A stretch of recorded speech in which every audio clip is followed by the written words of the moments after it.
Los funerales de la mamá grande, de Gabriel García Márquez.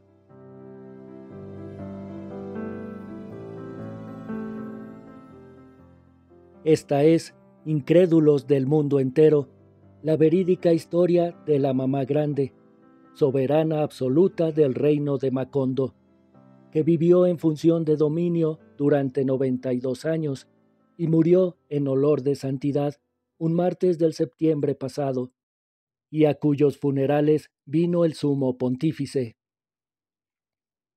Ahora que la nación sacudida en sus entrañas ha recobrado el equilibrio, ahora que los gaiteros de San Jacinto, los contrabandistas de La Guajira, los arroceros del Sinú, las prostitutas de Guacamayal, los hechiceros de la Sierpe y los bananeros de Aracataca han colgado sus toldos para restablecerse de la extenuante vigilia y que han recuperado la serenidad y vuelto a tomar posesión de sus estados el presidente de la República y sus ministros y todos aquellos que representaron al poder público y a las potencias sobrenaturales en la más espléndida ocasión funeraria que registren los anales históricos. Ahora que el sumo pontífice ha subido a los cielos en cuerpo y alma, y que es imposible transitar en Macondo a causa de las botellas vacías, las colillas de cigarrillos, los huesos roídos, las latas y trapos y excrementos que dejó la muchedumbre que vino al entierro. Ahora es la hora de recostar un taburete a la puerta de la calle y empezar a contar desde el principio los pormenores de esta conmoción nacional, antes de que tengan tiempo de llegar los historiadores. Hace 14 semanas, después de interminables noches de cataplasmas, sinapismos y ventosas, demolida por la delirante agonía, la mamá grande ordenó que la sentaran en su viejo mecedor de bejuco para expresar su última voluntad. Era el único requisito que le hacía falta para morir. Aquella mañana, por intermedio del padre Antonio Isabel, había arreglado los negocios de su alma, y solo le faltaba arreglar los de sus arcas con los 9 sobrinos, sus herederos universales, que velaban en torno al lecho. El párroco, hablando solo y a punto de cumplir 100 años, permanecía en el cuarto. Se había necesitado 10 hombres para subirlo hasta la alcoba de la mamá grande, y se había decidido que allí permaneciera para no tener que bajarlo y volverlo a subir en el minuto final. Nicanor, el sobrino mayor, titánico y montaraz, vestido de caqui, botas con espuelas y un revólver calibre 38, cañón largo, ajustado bajo la camisa, fue en busca del notario. La enorme mansión de 2 plantas, olorosa a melaza y a orégano, con sus oscuros aposentos atiborrados de arcones y cachivaches de 4 generaciones convertidas en polvo, se había paralizado desde la semana anterior a la expectativa de aquel momento. En el profundo corredor central, con garfios en las paredes, donde en otro tiempo se colgaron cerdos desollados y se desangraban venados en los soñolientos domingos de agosto, los peones dormían amontonados sobre sacos de sal y útiles de labranza, esperando la orden de ensillar las bestias para divulgar la mala noticia en el ámbito de la hacienda desmedida. El resto de la familia estaba en la sala. Las mujeres lívidas, desangradas por la herencia y la vigilia, guardaban un luto cerrado que era una suma de incontables lutos superpuestos. La rigidez matriarcal de la mamá grande había cercado su fortuna y su apellido con una alambrada sacramental, dentro de la cual los tíos se casaban con las hijas de las sobrinas, y los primos con las tías, y los hermanos con las cuñadas, hasta formar una intrincada maraña de consanguinidad que convirtió la procreación en un círculo vicioso. Solo Magdalena, la menor de las sobrinas, logró escapar al cerco.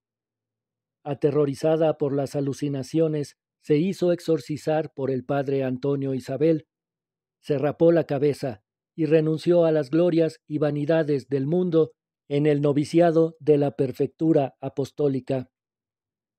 Al margen de la familia oficial y en ejercicio del derecho de pernada, los varones habían fecundado hatos, veredas y caseríos con toda una descendencia bastarda, que circulaba entre la servidumbre sin apellidos, a título de ahijados, dependientes, favoritos y protegidos de la mamá grande. La inminencia de la muerte removió la extenuante expectativa. La voz de la moribunda, acostumbrada al homenaje y a la obediencia, no fue más sonora que un bajo de órgano en la pieza cerrada, pero resonó en los más apartados rincones de la hacienda. Nadie era diferente a esa muerte. Durante el presente siglo, la mamá grande había sido el centro de gravedad de Macondo, como sus hermanos, sus padres y los padres de sus padres lo fueron en el pasado, en una hegemonía que colmaba 2 siglos. La aldea se fundó alrededor de su apellido. Nadie conocía el origen, ni los límites, ni el valor real del patrimonio, pero todo el mundo se había acostumbrado a creer que la mamá grande era dueña de las aguas corrientes y estancadas, llovidas y por llover, y de los caminos vecinales, los postes del telégrafo, los años bisiestos y el calor, y que tenía además un derecho heredado sobre vida y haciendas. Cuando se sentaba a tomar el fresco de la tarde en el balcón de su casa, con todo el peso de sus vísceras y su autoridad, aplastado en un viejo mecedor de bejuco, parecía en verdad infinitamente rica y poderosa, la matrona más rica y poderosa del mundo. A nadie se le había ocurrido pensar que la mamá grande fuera mortal, salvo a los miembros de su tribu y a ella misma, aguijoneada por las premoniciones seniles del padre Antonio Isabel. Pero ella confiaba en que viviría más de 100 años, como su abuela materna, que en la guerra de 1875 se enfrentó a una patrulla del coronel Aureliano Buendía, atrincherada en la cocina de la hacienda. Solo en abril de este año comprendió la mamá grande que Dios no le concedería el privilegio de liquidar personalmente, en franca refriega, a una horda de masones federalistas. En la primera semana de dolores, el médico de la familia la entretuvo con cataplasmas de mostaza y calcetines de lana. Era un médico hereditario, laureado en Montpellier, contrario por convicción filosófica a los progresos de su ciencia, a quien la mamá grande había concedido la prebenda de que se impidiera en Macondo el establecimiento de otros médicos. En un tiempo recorría el pueblo a caballo, visitando a los lúgubres enfermos del atardecer, y la naturaleza le concedió el privilegio de ser padre de numerosos hijos ajenos. Pero la artritis le anquilosó en un chinchorro y terminó por atender a sus pacientes sin visitarlos, por medio de suposiciones, correveidiles y recados. Requerido por la mamá grande, atravesó la plaza en pijama, apoyado en 2 bastones, y se instaló en la alcoba de la enferma. Solo cuando comprendió que la mamá grande agonizaba, hizo llevar un arca con pomos de porcelana marcados en latín, y durante 3 semanas embadurnó a la moribunda por dentro y por fuera, con toda suerte de emplastados académicos, julepes magníficos y supositorios magistrales. Después le aplicó sapos ahumados en el sitio del dolor y sanguijuelas en los riñones, hasta la madrugada de ese día en que tuvo que enfrentarse a la disyuntiva de hacerla sangrar por el barbero o exorcizar por el padre Antonio Isabel. Nicanor mandó a buscar al párroco. Sus 10 hombres mejores lo llevaron desde la casa cural hasta el dormitorio de la mamá grande, sentado en su crujiente mecedor de mimbre, bajo el mohoso palio de las grandes ocasiones. La campanilla del viático, en el tibio amanecer de septiembre, fue la primera notificación a los habitantes de Macondo. Cuando salió el sol, la placita frente a la casa de la mamá grande parecía una feria rural. Era como el recuerdo de otra época.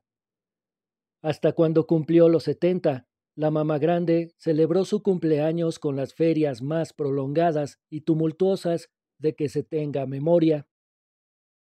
Se ponían damajuanas de aguardiente a disposición del pueblo.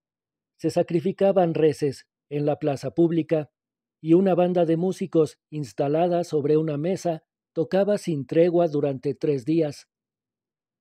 Bajo los almendros polvorientos donde la primera semana del siglo acamparon las legiones del coronel Aureliano Buendía, se ponían ventas de masato, bollos, morcillas, chicharrones, empanadas, bitufarras, caribañolas, pan de yuca, almojábanas, buñuelos, arepuelas, hojaldres, longanizas, mondongos, cocadas, guarapo, entre todo género de menudencias, chucherías, baratijas y cacharros, y peleas de gallos y juegos de lotería. En medio de la confusión de la muchedumbre alborotada, se vendían estampas y escapularios con la imagen de la mamá grande. Las festividades comenzaban la antevíspera y terminaban el día del cumpleaños, con un estruendo de fuegos artificiales y un baile familiar en la casa de la mamá grande. Los selectos invitados y los miembros legítimos de la familia, generosamente servidos por la bastardía, bailaban al compás de la vieja pianola equipada con rollos de moda. La mamá grande presidía la fiesta desde el fondo del salón, en una poltrona con almohadas de lino, impartiendo discretas instrucciones con su diestra adornada de anillos en todos los dedos. A veces en complicidad con los enamorados, pero casi siempre aconsejada por su propia inspiración, aquella noche concertaba los matrimonios del año entrante. Para clausurar el jubileo, la mamá grande salía al balcón adornado con diademas y faroles de papel y arrojaba monedas a la muchedumbre. Aquella tradición se había interrumpido, en parte por los duelos sucesivos de la familia y en parte por la incertidumbre política de los últimos tiempos. Las nuevas generaciones no asistieron sino de oídas a aquellas manifestaciones de esplendor. No alcanzaron a ver a la mamá grande en la misa mayor, abanicada por algún miembro de la autoridad civil, disfrutando del privilegio de no arrodillarse, ni en el instante de la elevación para no estropear su saya de volantes holandeses y sus almidonados pollerines de holán. Los ancianos recordaban como una alucinación de la juventud los 200 metros de esteras que se tendieron desde la casa solariega hasta el altar mayor, la tarde en que María del Rosario Castañeda y Montero asistió a los funerales de su padre y regresó por la calle Esterada investida de su nueva e irradiante dignidad, a los 22 años, convertida en la mamá grande. Aquella visión medieval pertenecía entonces no sólo al pasado de la familia, sino al pasado de la nación. Cada vez más imprecisa y remota, visible apenas en su balcón sofocado entonces por los geranios en las tardes de calor, la mamá grande se esfumaba en su propia leyenda. Su autoridad se ejercía a través de Nicanor. Existía la promesa tácita, formulada por la tradición, de que el día en que la mamá grande lacrara su testamento, los herederos decretarían 3 noches de jolgorios públicos. Pero se sabía asimismo que ella había decidido no expresar su voluntad última hasta pocas horas antes de morir, y nadie pensaba seriamente en la posibilidad de que la mamá grande fuera mortal. Solo esa madrugada, despertados por los encerros del viático, los habitantes de Macondo Se convencieron de que la mamá grande no solo era mortal, sino que se estaba muriendo. Su hora era llegada. En su cama de lienzo, embadurnada de aloes hasta las orejas, bajo la marquesina de polvorienta espumilla, apenas se adivinaba la vida en la tenue respiración de sus tetas matriarcales. La mamá grande, que hasta los 50 años rechazó a los más apasionados pretendientes, y que fue dotada por la naturaleza para amamantar ella sola a toda su especie, agonizaba virgen y sin hijos. En el momento de la extrema unción, el padre Antonio Isabel tuvo que pedir ayuda para aplicarle los óleos en la palma de las manos, pues desde el principio de su agonía, la mamá grande tenía los puños cerrados. De nada valió el concurso de las sobrinas. En el forcejeo, por primera vez en una semana, la moribunda apretó contra su pecho la mano constelada de piedras preciosas y fijó en las sobrinas su mirada sin color, diciendo: salteadoras. Luego vio al padre Antonio Isabel en indumentaria litúrgica y al monaguillo con los instrumentos sacramentales y murmuró con una convicción apacible: me estoy muriendo. Entonces se quitó el anillo con el diamante mayor y se lo dio a Magdalena, la novicia, a quien correspondía por ser la heredera menor. Aquel era el final de una tradición. Magdalena había renunciado a su herencia en favor de la Iglesia. Al amanecer, la mamá grande pidió que la dejaran a solas con Nicanor para impartir sus últimas instrucciones. Durante media hora, con perfecto dominio de sus facultades, se informó de la marcha de los negocios. Hizo formulaciones especiales sobre el destino de su cadáver y se ocupó por último de las velaciones. Tienes que estar con los ojos abiertos, dijo.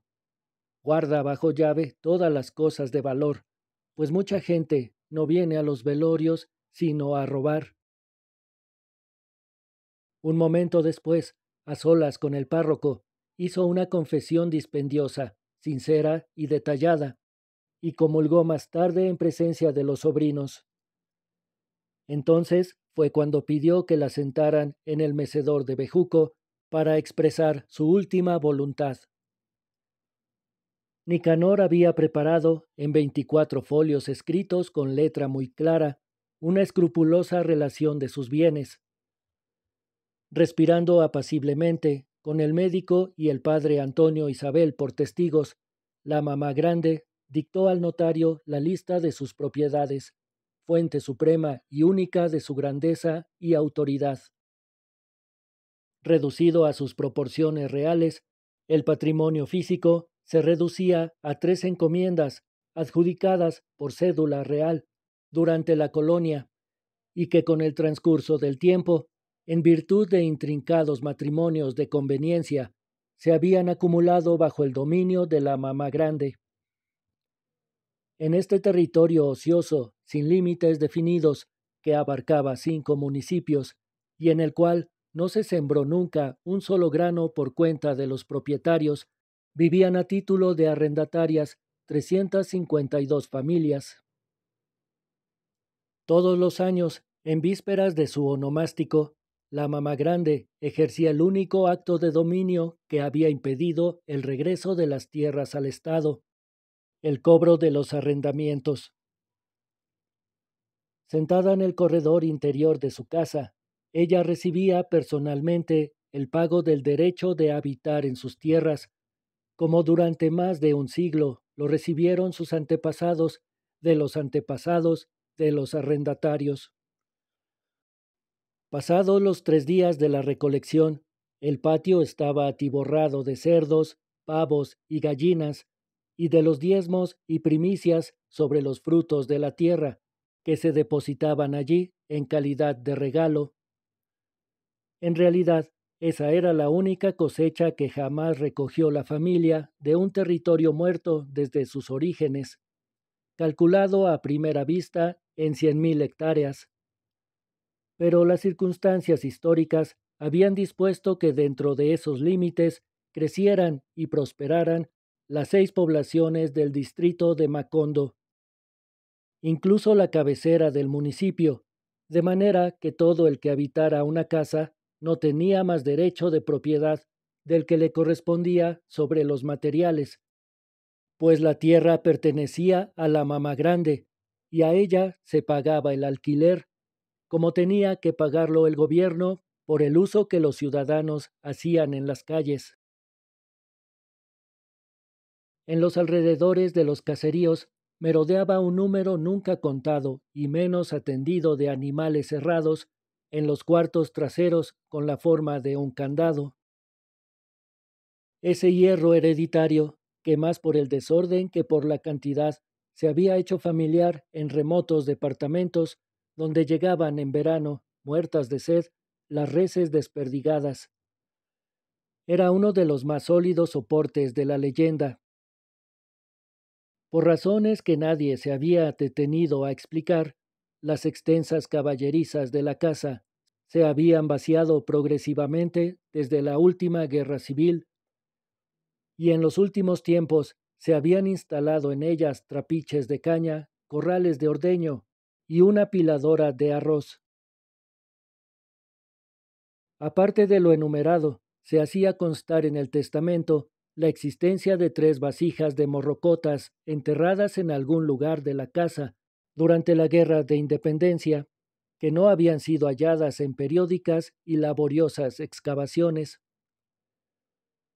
Con el derecho de continuar la explotación de la tierra arrendada y de percibir los diezmos y primicias y toda clase de dádivas extraordinarias, los herederos recibían un plano levantado de generación en generación, y por cada generación perfeccionado, que facilitaba el hallazgo del tesoro enterrado.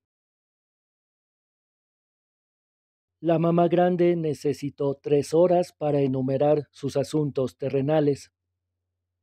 En la sofocación de la alcoba, la voz de la moribunda parecía dignificar en su sitio cada cosa enumerada. Cuando estampó su firma, balbuciente, y debajo estamparon la suya los testigos, un temblor secreto sacudió el corazón de las muchedumbres que empezaban a concentrarse frente a la casa, a la sombra de los almendros polvorientos. Solo faltaba entonces la enumeración minuciosa de los bienes morales. Haciendo un esfuerzo supremo, el mismo que hicieron sus antepasados antes de morir para asegurar el predominio de su especie, la mamá grande se irguió sobre sus nalgas monumentales y con voz dominante y sincera, abandonada a su memoria, dictó al notario la lista de su patrimonio invisible. La riqueza del subsuelo, las aguas territoriales, los colores de la bandera, la soberanía nacional, los partidos tradicionales, los derechos del hombre, las libertades ciudadanas, el primer magistrado, la segunda instancia, el tercer debate, las cartas de recomendación, las constancias históricas, las elecciones libres, las reinas de la belleza, los discursos trascendentales, las grandiosas manifestaciones, las distinguidas señoritas, los correctos caballeros, los pundorosos militares, su señoría ilustrísima, la Corte Suprema de Justicia, los artículos de prohibida importación, las damas liberales, el problema de la carne, la pureza del lenguaje, los ejemplos para el mundo, el orden jurídico, la prensa libre pero responsable, la Atena sudamericana, la opinión pública, las lecciones democráticas, la moral cristiana, la escasez de divisas, el derecho de asilo, el peligro comunista, la nave del Estado, la carestía de la vida, las tradiciones republicanas, las clases desfavorecidas, los mensajes de adhesión. No alcanzó a terminar. La laboriosa enumeración tronchó su último viaje. ahogándose en el mare magnum de fórmulas abstractas que durante 2 siglos constituyeron la justificación moral del poderío de la familia. La mamá grande emitió un sonoro eructo y expiró. Los habitantes de la capital remota y sombría vieron esa tarde el retrato de una mujer de 20 años en la primera página de las ediciones extraordinarias y pensaron que era una nueva reina de la belleza. La mamá grande vivía otra vez la momentánea juventud de su fotografía, ampliada a 4 columnas y con retoques urgentes. Su abundante cabellera recogida a lo alto del cráneo, con un peine de marfil y una diadema sobre la gola de encajes. Aquella imagen, captada por un fotógrafo ambulante que pasó por Macondo a principios de siglo y archivada por los periódicos durante muchos años en la división de personajes desconocidos, estaba destinada a perdurar en la memoria de las generaciones futuras. En los autobuses decrépitos, en los ascensores de los ministerios, en los lúgubres salones de té forrados de pálidas colgaduras, se susurró con veneración y respeto de la autoridad muerta en su distrito de calor y malaria, cuyo nombre se ignoraba en el resto del país hacía pocas horas, antes de ser consagrado por la palabra impresa. Una llovizna menuda cubría de recelo y de verdín a los transeúntes. Las campanas de todas las iglesias tocaban a muerto. El presidente de la República, sorprendido por la noticia cuando se dirigía al acto de graduación de los nuevos cadetes, sugirió al ministro de la Guerra, en una nota escrita de su puño y letra en el revés del telegrama, que concluyera su discurso con un minuto de silencio en homenaje a la mamá grande. El orden social había rozado por la muerte. El propio presidente de la República, a quien los sentimientos urbanos llegaban como a través de un filtro de purificación, alcanzó a percibir desde su automóvil, en una visión instantánea, pero hasta cierto punto brutal, la silenciosa consternación de la ciudad. Solo permanecían abiertos algunos cafetines de mala muerte y la catedral metropolitana, dispuesta para 9 días de honras fúnebres. En el Capitolio Nacional, donde los mendigos envueltos en papeles dormían al amparo de columnas dóricas y taciturnas estatuas de presidentes muertos, las luces del Congreso estaban encendidas. Cuando el primer mandatario entró a su despacho, conmovido por la visión de la capital enlutada, sus ministros lo esperaban vestidos de tafetán funerario, de pie, más solemnes y pálidos que de costumbre. Los acontecimientos de aquella noche y las siguientes serían más tarde definidos como una lección histórica, no sólo por el espíritu cristiano que inspiró a los más elevados personeros del poder público, sino por la abnegación con que se conciliaron intereses disímiles y criterios contrapuestos en el propósito común de enterrar un cadáver ilustre. Durante muchos años, la mamá grande había garantizado la paz social y la concordia política de su imperio, en virtud de los 3 baúles de cédulas electorales falsas que formaban parte de su patrimonio secreto. Los varones de la servidumbre, sus protegidos y arrendatarios, mayores y menores de edad, ejercitaban no sólo su propio derecho de sufragio, sino también el de los electores muertos en un siglo.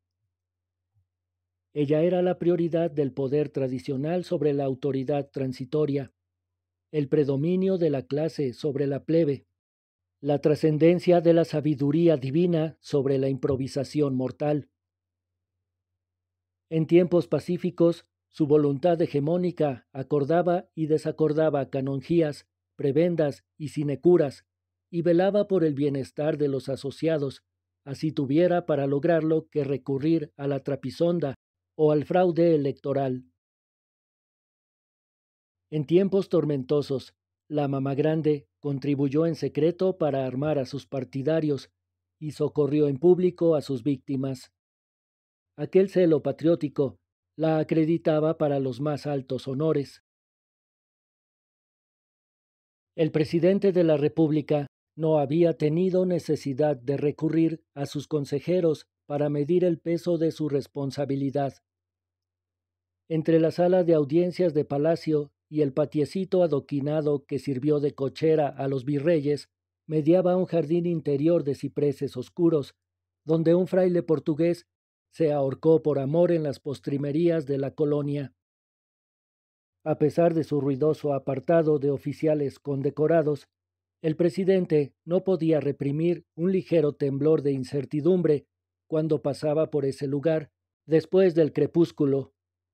Pero aquella noche el estremecimiento tuvo la fuerza de una premonición. Entonces adquirió plena conciencia de su destino histórico y decretó 9 días de duelo nacional y honores póstumos a la mamá grande en la categoría de heroína muerta por la patria en el campo de batalla. Como lo expresó en la dramática alocución que aquella madrugada dirigió a sus compatriotas a través de la cadena nacional de radio y televisión, el primer magistrado de la nación confiaba en que los funerales de la mamá grande constituyeran un nuevo ejemplo para el mundo. Tan altos propósitos debían tropezar, sin embargo, con graves inconvenientes.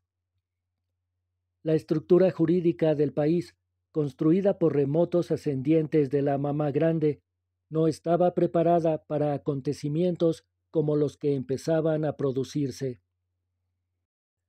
Sabios doctores de la ley, probados alquimistas del derecho, ahondaron en hermenéuticas y silogismos en busca de la fórmula que permitiera al presidente de la República asistir a los funerales.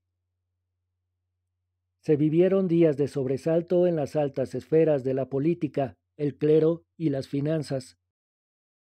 En el vasto hemiciclo del Congreso, enrarecido por un siglo de legislación abstracta, entre óleos de próceres nacionales y bustos de pensadores griegos, la evocación de la mamá grande alcanzó proporciones insospechables, mientras su cadáver se llenaba de burbujas en el duro septiembre de Macondo. Por primera vez se habló de ella y se la concibió sin su mecedor de bejuco, sus sopores a las 2 de la tarde y sus cataplasmas de mostaza, y se la vio pura y sin edad, destilada por la leyenda. Horas interminables se llenaron de palabras, palabras, palabras que repercutían en el ámbito de la República, aprestigiadas por los altavoces de la letra impresa, hasta que alguien dotado de sentido de la realidad, en aquella asamblea de jurisconsultos asépticos, interrumpió el bla bla bla histórico para recordar que el cadáver de la mamá grande esperaba la decisión a 40 grados a la sombra. Nadie se inmutó frente a aquella irrupción del sentido común en la atmósfera pura de la ley escrita. Se impartieron órdenes para que fuera embalsamado el cadáver. Mientras se encontraban fórmulas, se conciliaban pareceres o se hacían enmiendas constitucionales que permitieran al presidente de la República asistir al entierro. Tanto se había parlado que los parloteos transpusieron las fronteras, traspasaron el océano y atravesaron como un presentimiento las habitaciones pontificias de Castel Gandolfo. Repuesto de la modorra del Ferragosto reciente, el sumo pontífice estaba en la ventana, viendo en el lago sumergirse los buzos que buscaban la cabeza de la doncella decapitada. En las últimas semanas, los periódicos de la tarde no se habían ocupado de otra cosa, y el sumo pontífice no podía ser diferente a un enigma planteado a tan corta distancia de su residencia de verano. Pero aquella tarde, en una sustitución imprevista, los periódicos cambiaron las fotografías de las posibles víctimas por la de una sola mujer de 20 años, señalada con una blonda de luto, La mamá grande, exclamó el sumo pontífice, reconociendo al instante el borroso daguerrotipo que muchos años antes le había sido ofrendado con ocasión de su ascenso a la silla de San Pedro. La mamá grande, exclamaron a coro en sus habitaciones privadas los miembros del colegio cardenalicio, y por tercera vez en 20 siglos hubo una hora de desconciertos, sofoquines y correndillas en el imperio sin límites de la cristiandad, hasta que el sumo pontífice estuvo instalado en su larga góndola negra, rumbo a los fantásticos y remotos funerales de la mamá grande. Detrás quedaron los luminosos sembrados de melocotones, la vía Apia Antica, con tibias actrices de cine dorándose en las terrazas, sin todavía tener noticias de la conmoción, y después el sombrío promontorio del Castel Saltanguelo en el horizonte del Tíber. Al crepúsculo, los profundos dobles de la Basílica de San Pedro se entreveraron con los bronces cuarteados de Macondo. Desde su toldo sofocante, a través de los caños intrincados y las ciénagas sigilosas que marcaban el límite del Imperio Romano, y los hatos de la Mama Grande, el sumo pontífice oyó toda la noche la bullaranga de los monos alborotados por el paso de las muchedumbres.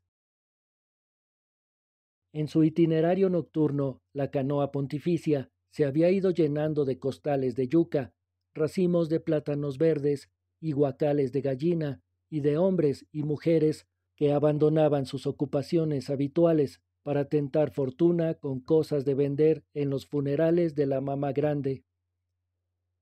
Su santidad padeció esa noche, por primera vez en la historia de la Iglesia, la fiebre de la vigilia y el tormento de los zancudos.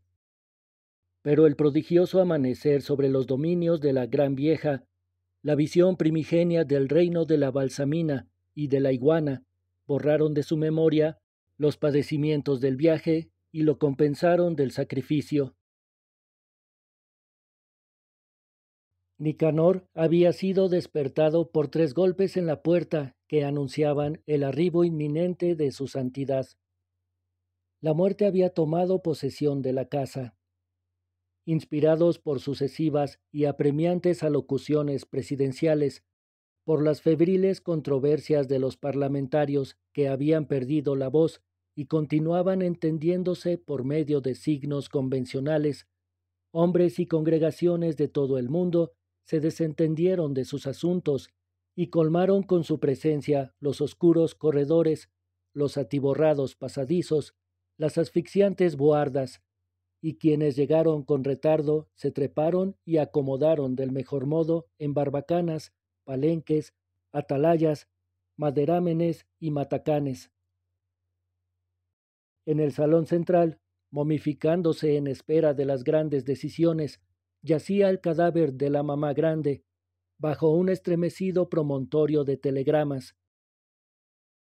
Extenuados por las lágrimas, los 9 sobrinos velaban el cuerpo en un éxtasis de vigilancia recíproca. Aún debió el universo prolongar el acecho durante muchos días.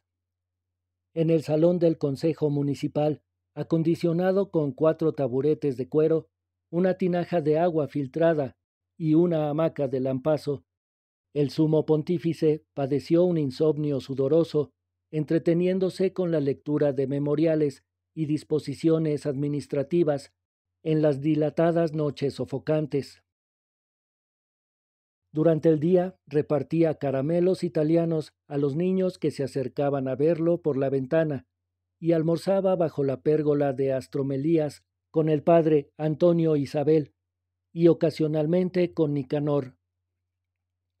Así vivió semanas interminables y meses alargados por la expectativa y el calor, hasta que Pastor Pastrana se plantó con su redoblante en el centro de la plaza y leyó el bando de la decisión.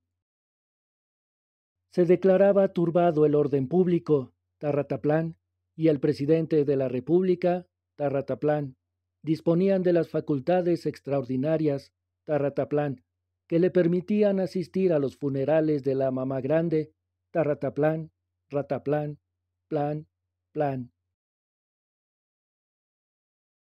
El gran día era venido. En las calles congestionadas de ruletas, fritangas y mesas de lotería, y hombres con culebras enrolladas en el cuello, que pregonaban el bálsamo definitivo para curar la erisipela y asegurar la vida eterna. En la placita abigarrada donde las muchedumbres habían colgado sus toldos y desenrollado sus petates, apuestos ballesteros despejaron el paso a la autoridad. Allí estaban, en espera del momento supremo, las lavanderas del San Jorge, los pescadores de Perla del Cabo de Vela, los atarrayeros de Ciénega, los camaroneros de Tasajera, los brujos de la Mojana, los salineros de Manaure, los acordeoneros de Valledupar, los chalanes de Ayapel, los papayeros de San Pelayo, los mamadores de Gallo de la Cueva, los improvisadores de las sabanas de Bolívar, los camajanes de Rebolo, las bogas del Magdalena, los tinterillos de Mompox, además de los que se enumeran al principio de esta crónica, y muchos otros. Hasta los veteranos del coronel Aureliano Buendía, el duque de Malborug a la cabeza, con su atuendo de pieles y uñas y dientes de tigre, se sobrepusieron a su rencor centenario por la mamá grande y los de su especie, y vinieron a los funerales para solicitar del presidente de la República el pago de las pensiones de guerra que esperaban desde hacía 60 años. Poco antes de las 11, la muchedumbre delirante que se asfixiaba al sol, contenida por una élite imperturbable de guerreros uniformados, de dormanes guarnecidos y espumosos morriones, lanzó un poderoso rugido de júbilo. Dignos, solemnes en sus sacolevas y chisteras, el presidente de la República y sus ministros, las comisiones del Parlamento, la Corte Suprema de Justicia, el Consejo de Estado, los partidos tradicionales y el clero, y los representantes de la banca, el comercio y la industria, hicieron su aparición por la esquina de la telegrafía. Calvo y rechoncho, el anciano y enfermo presidente de la República, desfiló frente a los ojos atónitos de las muchedumbres, que lo habían investido sin conocerlo, y que sólo ahora podían dar un testimonio verídico de su existencia. Entre los arzobispos extenuados por la gravedad de su ministerio y los militares de robusto tórax, acorazado de insignias, el primer magistrado de la nación transpiraba el hálito inconfundible del poder. En segundo término, en un sereno transcurso de crespones luctuosos, desfilaban las reinas nacionales de todas las cosas sabidas y por haber. Por primera vez, desprovistas del esplendor terrenal, allí pasaron, precedidas de la reina universal, la reina del mango de hilacha, la reina de la uyama verde, la reina del guineo manzano, la reina de la yuca harinosa, la reina de la guayaba perulera, la reina del coco de agua, la reina del frijol de cabecita negra, la reina de 426 kilómetros de sartales de huevos de iguana, y todas las que se omiten por no hacer interminables estas crónicas. En su féretro con vueltas de púrpura, separada de la realidad por 8 torniquetes de cobre, la mamá grande estaba entonces demasiado embebida en su eternidad de formaldehído para darse cuenta de la magnitud de su grandeza. Todo el esplendor con que ella había soñado en el balcón de su casa durante las vigilias del calor se cumplió con aquellas 48 gloriosas en que todos los símbolos de la época rindieron homenaje a su memoria.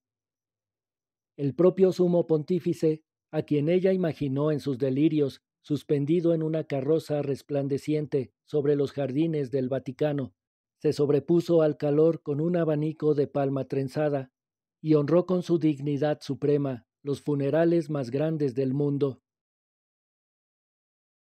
Obnubilado por el espectáculo del poder El populacho no determinó el ávido aleteo que ocurrió en el caballete de la casa cuando se impuso el acuerdo en la disputa de los ilustres, y se sacó el catafalco a la calle en hombros de los más ilustres. Nadie vio la vigilante sombra de gallinazos que siguió al cortejo por las ardientes callecitas de Macondo, ni reparó al paso de los ilustres. Éstas se iban cubriendo de un pestilente rastro de desperdicios. Nadie advirtió que los sobrinos, ahijados, sirvientes y protegidos de la mamá grande cerraron las puertas tan pronto como sacaron el cadáver, y desmontaron las puertas, desenclavaron las tablas y desenterraron los cimientos para repartirse la casa. Lo único que para nadie pasó inadvertido en el fragor de aquel entierro fue el estruendoso suspiro de descanso que exhalaron las muchedumbres cuando se cumplieron los 14 días de plegarias, exaltaciones y ditirambos, y la tumba fue sellada con una plataforma de plomo. Algunos de los allí presentes dispusieron de la suficiente clarividencia para comprender que estaban asistiendo al nacimiento de una nueva época. Ahora podía el sumo pontífice subir al cielo en cuerpo y alma, cumplida su misión en la tierra, y podía el presidente de la República sentarse a gobernar según su buen criterio, y podían las reinas de todo lo habido y por haber casarse y ser felices y engendrar y parir muchos hijos, y podían las muchedumbres colgar sus toldos según su leal modo de saber y entender en los desmesurados dominios de la mamá grande, porque la única que podía oponerse a ello, y tenía suficiente poder para hacerlo, había empezado a pudrirse bajo una plataforma de plomo. Solo faltaba entonces que alguien recostara un taburete en la puerta para contar esta historia, lección y escarmiento de las generaciones futuras, y que ninguno de los incrédulos del mundo se quedara sin conocer la noticia de la mamá grande, que mañana miércoles vendrán los barrenderos y barrerán la basura de sus funerales por todos los siglos de los siglos.